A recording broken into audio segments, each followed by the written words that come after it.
Very good morning to everyone. I hope कल आपको जो मैंने पढ़ाया था HIV क्या होता है, एड्स क्या होता है, सारा चीज़ आपको कंसेप्ट क्लियर मिला होगा। Everything is clear. ओके, कोई अगर डाउट हो तो आप कमेंट सेक्शन में पूछा करो। ओके, सबसे पहले आज जो हम सेकेंड डिजीज़ पढ़ रहे हैं वो है ट्यूबरक्लोसिस। जैसा कि मैंने आपको बताया कि पहले हम डिजीज़ कवर करेंगे, जो सेकेंड में जितनी भी डिजीजेज हैं, चाहे वो 100 हो, आई थिंक 60 to 70 डिजीजेज हमें पढ़ रहे हैं सेकेंड ईयर में। तो मैं उसका पूरा एक प्लेलिस्ट बनाऊंगा ताकि आपको अलग से हर सब्जेक्ट में ना पढ़ना पड़े। हर सब्जेक्ट में आपको मिल जाएगा ट्यूबरक्लोसिस, है ना। 2-3 सब्जेक्ट, माइक्रो मिल जाएगा, पैथो मिल जाएगा, वही चीज़ आपको थेरेपी में मिल जाएगा। तो इससे अच्छा हम एक बार पढ़ लें, फिर हम चलेंगे चैप्टर के हिसाब से, टॉपिक के हिसाब से चलेंगे। और ये जो है, मैं जो भी पढ़ा रहा हूँ डिजीजेज, वो सिर्फ और सिर्फ ज़्यादा नहीं, 30 मिनट से 45 मिनट का लेक्चर होगा। और उसके बाद you will good to go for any exams, है ना। आप ये सफिशिएंट है इतना नॉलेज। ओके, तो सबसे पहले हम बात करेंगे कि ट्यूबरक्लोसिस होता क्या है। ठीक है, सबसे पहले हम उसकी बात करेंगे, उसकी पैथोफिजियोलॉजी की बात करेंगे, साइन और सिम्टम्स क्या है ना। हाउ विल यू डायग्नोस, कैसे आप डायग्नोस करोगे। किसी भी डिजीज को आप साइन और सिम्टम के बेसिस पर नहीं डायग्नोस कर सकते हो, तो वो हाउ विल यू डायग्नोस, है ना। कौन कौन सी टेस्ट करना कराओगे इसको कंफर्म करने के लिए। फिर उसके बाद जब आपने पता चल गया कि इसको टीबी ही है, इसको ट्यूबरक्लोसिस ही है बेटा, तो इसको आप कैसे ट्रीट करोगे वो भी बताऊंगा। ठीक है, सबसे पहले हम बात करते हैं इसकी इंट्रोडक्शन पे कि ट्यूबरक्लोसिस होता क्या है, किन के वजह से होता है, कितने टाइप्स की होती है, सारी चीज़ें हम बात करेंगे। सबसे पहले हम बात करते हैं ट्यूबरक्लोसिस होता क्या है। तो tuberculosis is a chronic infectious disease caused by a bacteria called Mycobacterium tuberculosis. बेटा, ये जो ट्यूबरक्लोसिस है, ये क्या चीज़ है, ये एक क्रोनिक इन्फेक्शियस डिजीज़ है। क्रोनिक का क्या मतलब होता है? क्रोनिक का मतलब होता है लॉन्ग टर्म, बहुत दिनों से रहता है। ये जल्दी नहीं होता है। एक्यूट होता है, क्रोनिक होता है। एक्यूट मतलब शॉर्ट टर्म, क्रोनिक का मतलब होता है लॉन्ग टर्म। तो ट्यूबरक्लोसिस जो होती है, it is a chronic infectious disease cause by the, एक बैक्टीरिया होता है बेटा। कौन सा बैक्टीरिया होता है? उस बैक्टीरिया को कहते हैं हम लोग मायोबैक्टीरियम ट्यूबरक्लोसिस, है ना। ऐसा ही बैक्टीरिया होता है, मायोबैक्टीरियम ट्यूबरक्लोसिस। ठीक है, अब ये जो मायोबैक्टीरियम ट्यूबरक्लोसिस है, ये आपके बॉडी में इंटर करता है, और एंटर करने से आप क्या हो जाते हो? बीमार हो जाते हो। फिर क्या होगा आपको? फिर आपको टीबी होगा, है ना। आप घर में सुनते होगे, आप टीबी हो गया, टीबी होगा। टीबी क्या है? इट इज़ अ ट्यूबरक्लोसिस, है ना। एक बैक्टीरिया की वजह से होता है, जिसको हम क्या कहते हैं? उसको हम कहते हैं मायोबैक्टीरियम ट्यूबरक्लोसिस बेटा। ठीक है, अब ये जो ट्यूबरक्लोसिस बैक्टीरिया है, ये दो चीज़ों को अफेक्ट कर सकता है, या तो लंग्स को अफेक्ट करेगा, या फिर अदर देन लंग्स। अगर ये बैक्टीरिया इट अगर ये बैक्टीरिया लंग्स को अफेक्ट करता है, तो उस तरह की टीबी को हम क्या कहते हैं बेटा? उस तरह के टीबी को हम कहते हैं पल्मोनरी ट्यूबरक्लोसिस। पल्मोनरी क्यों कहते हैं? क्योंकि lungs is affiliated to pulmonary. Okay, so that's why हम इसको क्या कहते हैं? Pulmonary tuberculosis. कोई बैक्टीरिया क्या, मायोबैक्टीरियम ट्यूबरक्लोसिस जब लंग्स को अफेक्ट करेगा, लंग्स पे अटैक करेगा, देन उस तरह की टीबी को हम क्या कहते हैं बेटा? इट्स कॉल्ड पल्मोनरी ट्यूबरक्लोसिस, है ना। But can also affect the other organs such as the lymph nodes, bones, kidney, meninges, है ना, और इंटेस्टाइन्स, इन सबको भी अफेक्ट कर सकता है। अब ऐसा नहीं है कि जो ट्यूबरक्लोसिस होती है वो सिर्फ हमारे लंग्स को ही होती है, नहीं। Tuberculosis can be occurs in lymph node, आपके लिम्फ नोड में भी हो जाती है, किडनी में भी हो सकती है, ब्रेन की भी ट्यूबरक्लोसिस होती है ना। Brain is meninges. मेनिंजेस क्या होता है बेटा? Meninges is a covering of a brain, है ना। हमारी जो ब्रेन होती है उसकी कवरिंग होती है मेनिंजेस। इसमें जब इन्फ्लामेशन होता है तो उस कंडीशन को हम कहते हैं मेनिंजाइटिस। क्या कहते हैं? उसको हम कहते हैं मेनिंजाइटिस। और इसमें ट्यूबरक्लोसिस भी होती है। तो अगर लंग्स को छोड़कर कहीं भी ट्यूबरक्लोसिस बॉडी में होता है, उसको कहते हैं एक्स्ट्रा पल्मोनरी ट्यूबरक्लोसिस। अगर लंग्स में हुआ तो पल्मोनरी ट्यूबरक्लोसिस, और अगर अदर देन लंग्स हुआ, चाहे वो बोन्स में हो, चाहे वो लिम्फ नोड में हो, चाहे वो किडनी में हो, चाहे वो मेनिंजेस में हो, चाहे वो इंटेस्टाइन में हो, उसको हम कहते हैं क्या? Extra pulmonary tuberculosis. ठीक है, ओके। नाउ इसकी डिफिनेशन आप क्या लिखोगे एग्जाम? मैंने तो आपको समझा दिया, डिफिनेशन क्या लिखोगे आप एग्जाम में। तो सबसे पहले जो एग्जाम में आप लिखोगे कि tuberculosis is a communicable infectious disease caused by a bacteria called myobacterium tuberculosis बेटा। अब मैंने यहाँ पे एक वर्ड यूज किया है, कम्युनिकेबल। व्हाट इज कम्युनिकेबल बेटा? कम्युनिकेबल का मतलब वैसी डिजीजेस जो एक पर्सन से दूसरे पर्सन में ट्रांसफर होती है, उसको हम क्या कहते हैं? It is a communicable diseases, है ना। इन्फेक्शियस डिजीजेस मायोबैक्टीरियम ट्यूबरक्लोसिस की वजह से होता है। तो ट्यूबरक्लोसिस क्या है? एक तरह का कम्युनिकेबल डिजीजेस है। जो एक पर्सन से दूसरे पर्सन में जा सकता है, दूसरे को अफेक्ट कर सकता है। इसको हम क्या कहते हैं? तो आप डेफिनेशन ऐसे लिख सकते हो, या तो आप ये डेफिनेशन लिख दो, या मैं जो बोला हूँ ऐसे लिख सकते हो। Tuberculosis is a communicable infectious disease caused by a bacteria called Mycobacterium tuberculosis that usually affect lungs। जो जितनी भी केसेस होती हैं ट्यूबरक्लोसिस की, उसमें मेनली यूजुअली जो होती है वो लंग्स अफेक्टेड होता है। दैट्स वाई उसको हम क्या कहते हैं? पीटीवी। पीटीवी क्या होता है? पीटीवी इज अ पल्मोनरी, और कुछ नहीं, it is a pulmonary tuberculosis. When an infected person cough करेगा, आपके सामने मैंने बताया स्नीज होगा, है ना, स्पीक करेगा आपके सामने बैठ के, या स्पिट करेगा, तो उस कंडीशन में ये बीमारी आपको हो सकती है। अगर लंग्स में होगा तो इस PTB, that is pulmonary tuberculosis, और अगर अदर देन लंग्स होता है then it's called ETB, ETTB, that is extra pulmonary EPTB. देखो दो चीज़ें हैं, टीबी के दो टाइप्स हैं मेनली, एक PTB that is pulmonary tuberculosis, okay बेटा, और एक होता है एक्स्ट्रा पल्मोनरी ट्यूबरक्लोसिस, ईपीटीबी। ठीक है, तो ये आपको डेफिनेशन क्लियर होगा, आई होप। अब हम बात करते हैं कि ये होता कैसे है, होगा क्यों, इटियोलॉजी क्या है, काउज क्या है। तो देखो, जो इसका मेन काउज है ना बेटा, मेन जो चीज़ें हैं, मेन जो इसका वो है, क्या कह लो, मेन जो कल्प्रिट है जिसकी वजह से सब कुछ हो रहा है, वो एक इंसान है। कौन इंसान है भाई? उसको कहते हैं हम लोग, इंसान नहीं, ये दरिंदा है, दरिंदा। ये होता है किसकी वजह से? एक बैक्टीरिया की वजह से, है ना, जैसे कि मैंने आपको बताया, जिसका क्या नाम है, देखो इसका मैं नाक मुंह बना देता हूँ, है ना, इसको कहते हैं हम मायोबैक्टीरियम ट्यूबरक्लोसिस। ये मेन काउज है, इसके वजह से ही सारी फसादें हो रही है। यही बैक्टीरिया जो है, यही बैक्टीरिया क्या कर रहा है, हमें और आपको टीबी दे रहा है। टीबी कौन वाला? एलसीडी, एलईडी घर वाला नहीं, लंग्स वाला, एक्स्ट्रा अदर बॉडी वाला टीबी, दैट इज ट्यूबरक्लोसिस। अब ये बैक्टीरिया है क्या, आखिर में ये है क्या, ये ससुरा है क्या? तो सबसे पहले देखो, ये जो है सबसे पहले ये एसिड फास्ट बेसिलाई है। देखो काला कर दिया मैंने यार इसको, रुक जाओ, ये क्या है? It is acid fast bacilli, AFB. Rod shaped की होती है, रॉड देखे हो, रॉड, हाँ रॉड, वही जो घर में लगाते हो, वही रॉड, वही रॉड शेप की होती है, ऐसे, है ना, रॉड शेप, माफ करना, ऐसे हो, रॉड बना दो यार, ऐसे ही होता है। मेरा रॉड थोड़ा टेढ़ा है क्योंकि माउस से लिख रहा हूँ ना। हाँ, साथ में ये स्लो ग्रो करती है, स्लोली, ऐसा नहीं है कि आज एक है कल अनेक हो जाएगा, नहीं, स्लोली स्लोली डिवाइड करती है, ग्रो करती है। एरोबिक ऑर्गेनिज्म होती है। एरोबिक का मतलब क्या होता है? दो तरह की चीज़ें होती है, एक तो होता है एरोबिक, एक होता है एनएरोबिक। ठीक है, एरोबिक का मतलब है it's need oxygen to survive. ये बैक्टीरिया ऐसी होती है जिसको ऑक्सीजन चाहिए होता है जिंदा रहने के लिए। बहुत सारे ऐसे बैक्टीरिया है जिनको ऑक्सीजन की ज़रूरत ना पड़ती है, उसको हम कहते हैं एनएरोबिक। It's aerobic. साथ में ये नॉन मोटाइल होता है। अगर ये एक जगह है, मान लो आपके लंग्स में टीबी है, तो अब वो टीबी फैल के आपके दिमाग में नहीं जाएगी, मेनिंजेस में नहीं होगी। It is non motile.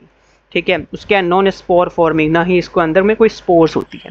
तो ये काउज है, इटियोलॉजी है, किसके वजह से होती है? एक ही कारण है, वो ये बदमाश मायोकार्डियम बोला, it's Mycobacterium tuberculosis. Now what is the risk factor? चलो ठीक है, यही बैक्टीरिया है, इसकी वजह से ही होगा, लेकिन रिस्क फैक्टर क्या है ना, कि अगर हम क्या करेंगे, क्या नहीं करने से,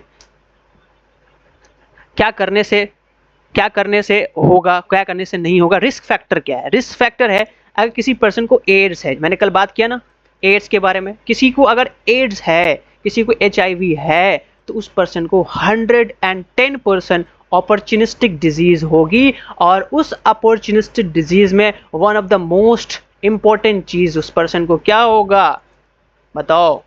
ट्यूबरक्लोसिस। तो अगर किसी पेशेंट को एड्स है, किसी पेशेंट को अगर टीबी है, सॉरी HIV है, तो इसको क्या होना ज़रूरी है? उसको एक ना एक दिन बेटा कम्युनिकेबल डिजीज़, यानी एक ना एक दिन उसको ट्यूबरक्लोसिस होगा ही होगा, कोई नहीं बचा सकता उसको ट्यूबरक्लोसिस होने से।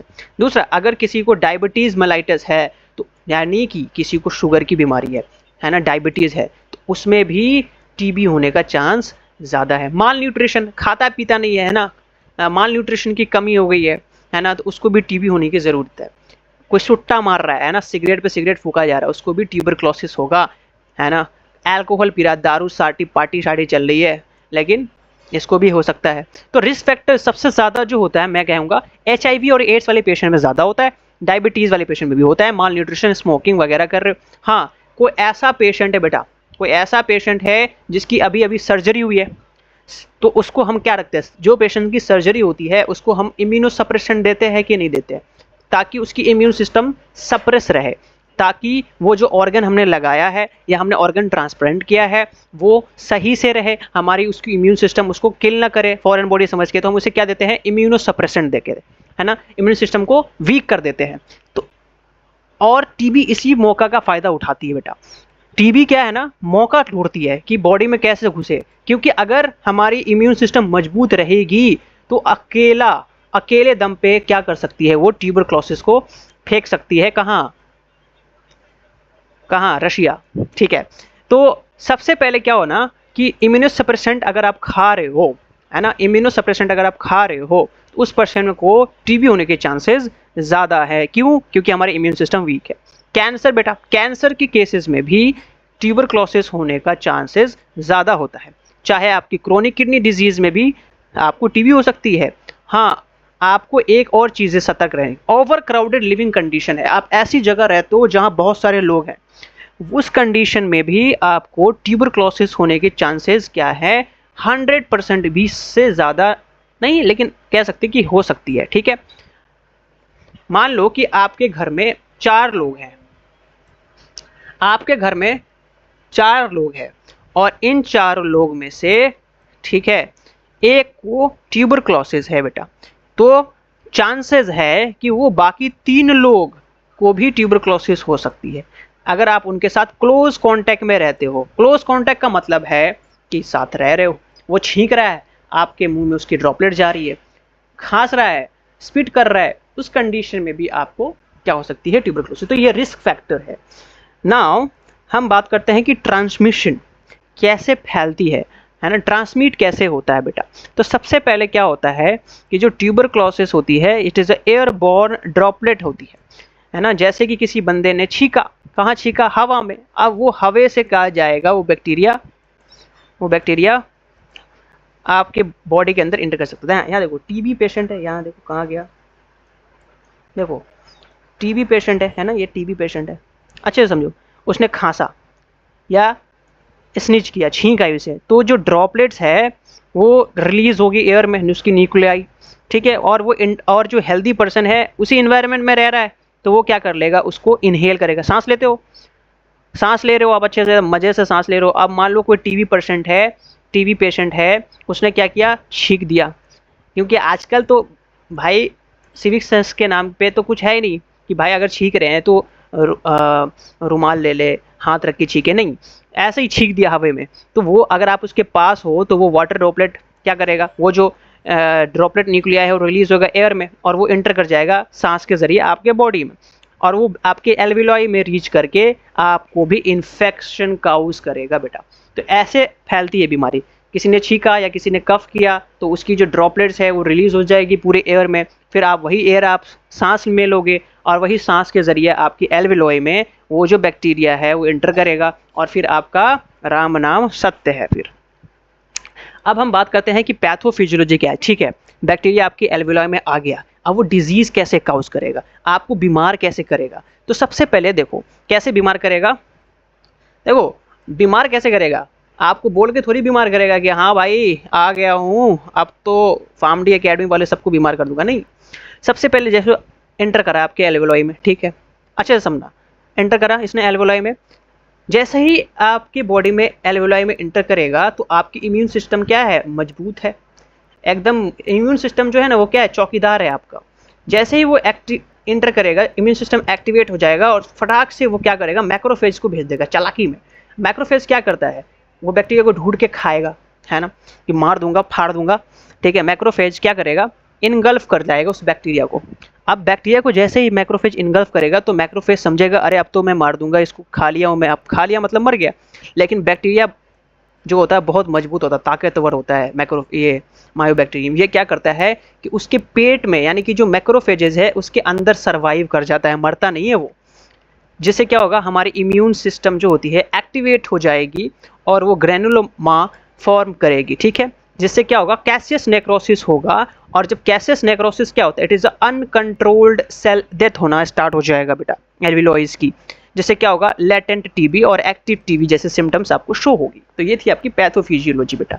अब हम बात करते हैं कि एक्सप्लेनेशन, जो मैंने आपको पैथोफिजियोलॉजी बताया उसकी ही एक्सप्लेनेशन है, इसको आप अच्छे से पढ़ सकते हो। अगर फ्लो चार्ट देखो, हमेशा एग्जाम में ऐसे ही लिख के आना बेटा, है ना, हमेशा फ्लो चार्ट, ऑलवेज हमेशा फ्लो चार्ट के फॉर्म में लिखिए जब भी आप पैथो लिख रहे हो उसकी। तो उसकी एक्सप्लेनेशन आप चाहो तो नीचे लिख सकते हो, नहीं चाहोगे फिर भी आपको पूरे मार्क्स मिलेंगे।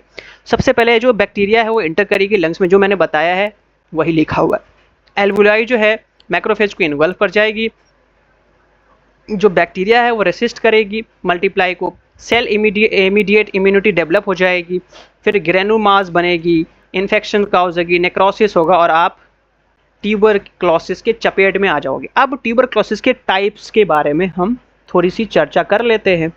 जो ट्यूबरक्लोसिस की टाइप्स है उसमें सबसे पहला जो टाइप है बेटा वो है हमारे पास पल्मोनरी ट्यूबरक्लोसिस।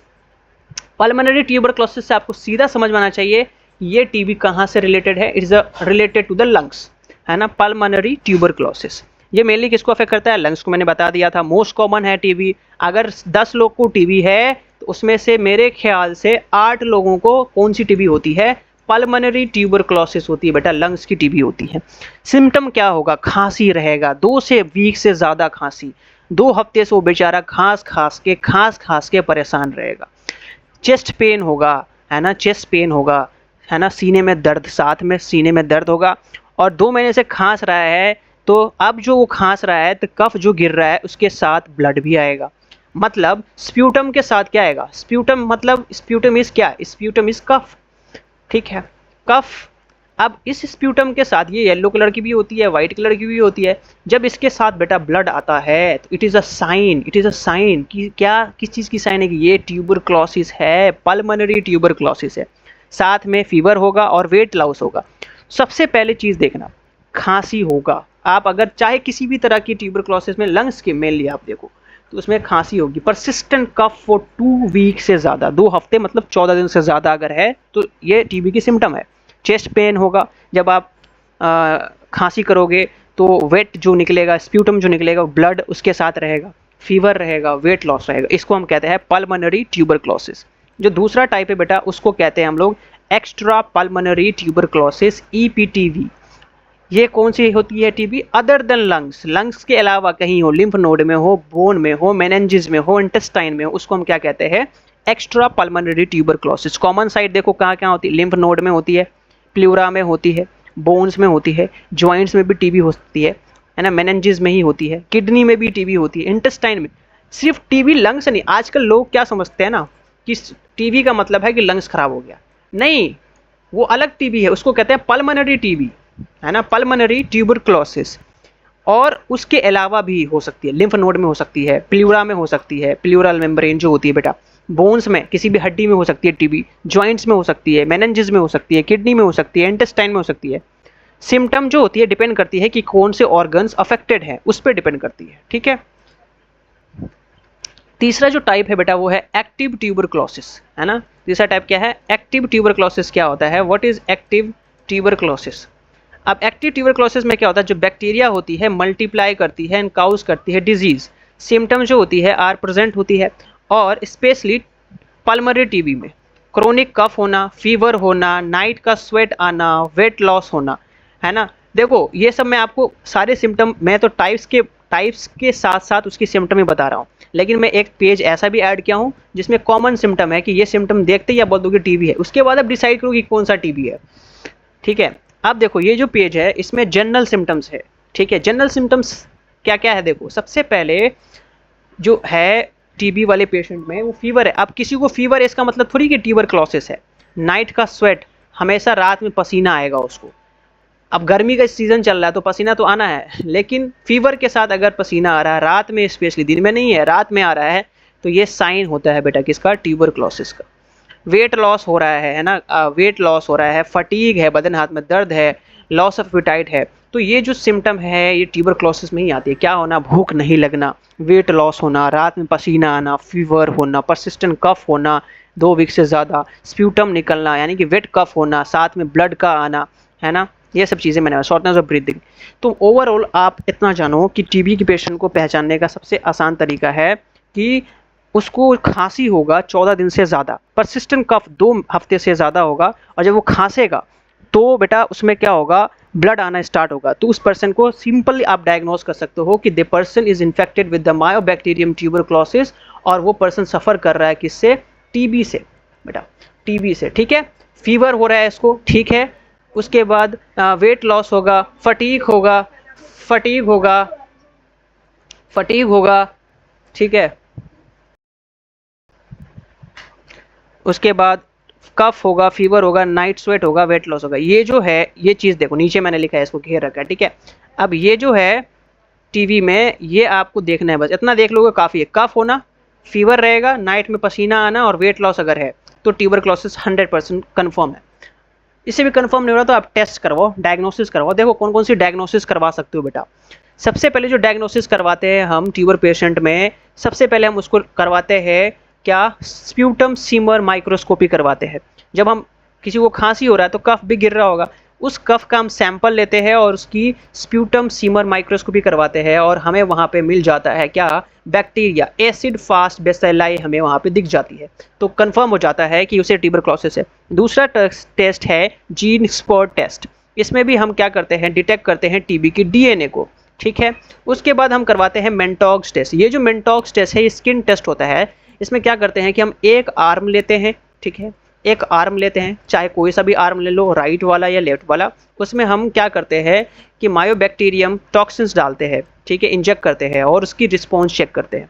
और सबसे जो बेस्ट मेथड है ट्यूबरक्लोसिस को पहचानने के लिए, वो है चेस्ट की एक्सरे कराना। अगर पल्मोनरी है तो चेस्ट की एक्सरे कराएंगे तो हमें वहाँ पे फाइंडिंग्स मिल जाएगी, एंड फिब्रोसिस देखने को मिल जाएगा, ये सब चीज़ें देखने को मिल जाएगा। लास्ट में हम कल्चर भी करवाते हैं बेटा, कल्चर, स्प्यूटम की कल्चर भी करवा सकते हैं। तो ये सब टेस्ट है जिसके बेसिस पे हम कन्फर्म कर, देखो साइन और सिम्टम पे 70 to 60% हम बात कर देते हैं कि ये बीमारी है, लेकिन उसको 100% कन्फर्म करने के लिए हम डायग्नोसिस करते हैं, टेस्ट करवाते हैं, फिजिकल एग्जामिनेशन करते हैं, और ये सब टेस्ट करवाते हैं, लैब रिपोर्ट्स। चलिए अब हम यहाँ तक क्या कर लिया, हमने डायग्नोसिस कर लिया कि इस पर्सन को टीबी है, इस पर्सन को ये बीमारी है। तो अब इसको हम ठीक कैसे करेंगे, ट्रीटमेंट सुनिए। देखो किसी भी पेशेंट को अगर ट्यूबरक्लोसिस है तो हम क्या करते हैं, एक ट्रीटमेंट देते हैं। कौन सी ट्रीटमेंट देते हैं, सबसे पहले जो फर्स्ट लाइन ट्रीटमेंट है एंटी टीबी ट्यूबरक्लोसिस की, फर्स्ट लाइन ट्रीटमेंट क्या है, फर्स्ट लाइन ट्रीटमेंट क्या है, सबसे पहले जो फर्स्ट लाइन ट्रीटमेंट है बेटा, इसमें हम 2 फेज में डिवाइड करते हैं ट्रीटमेंट को। 4 महीने तक, देखो टोटल जो टीबी के पेशेंट होते हैं उनमें हम 4+2 करते हैं। 4+2 का क्या मतलब है, 4+2 का मतलब है 4 महीने और 2 महीने। मतलब कि अगर किसी पेशेंट को ट्यूबरक्लोसिस है, टीबी की बीमारी है, तो उसकी इलाज टोटल कितने महीने तक चलेगी, 6 महीने तक चलेगी।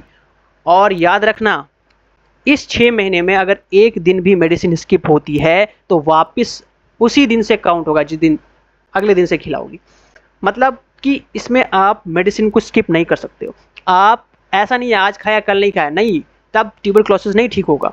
तो आप सबसे पहले 2 फेज में इसको हम डिवाइड करते हैं। First one is continuous phase, और जो सेकेंड फेज होती है उसको हम कहते हैं इंटेंसिव फेज बेटा। जो इंटेंसिव फेज होती है, जो पहला फेज होता है उसको कहते हैं हम लोग इंटेंसिव फेज। ये फेज 1 है, ये इसमें दवा 2 महीने तक चलती है, और ये कंटिन्यूअस फेज है 4 महीने के लिए। अब ऐसा नहीं है कि हम सिर्फ कंटिन्यूअस फेज पे डिपेंड करें, नहीं, हमें मेडिसिन 2 पार्ट में डिवाइड करनी है।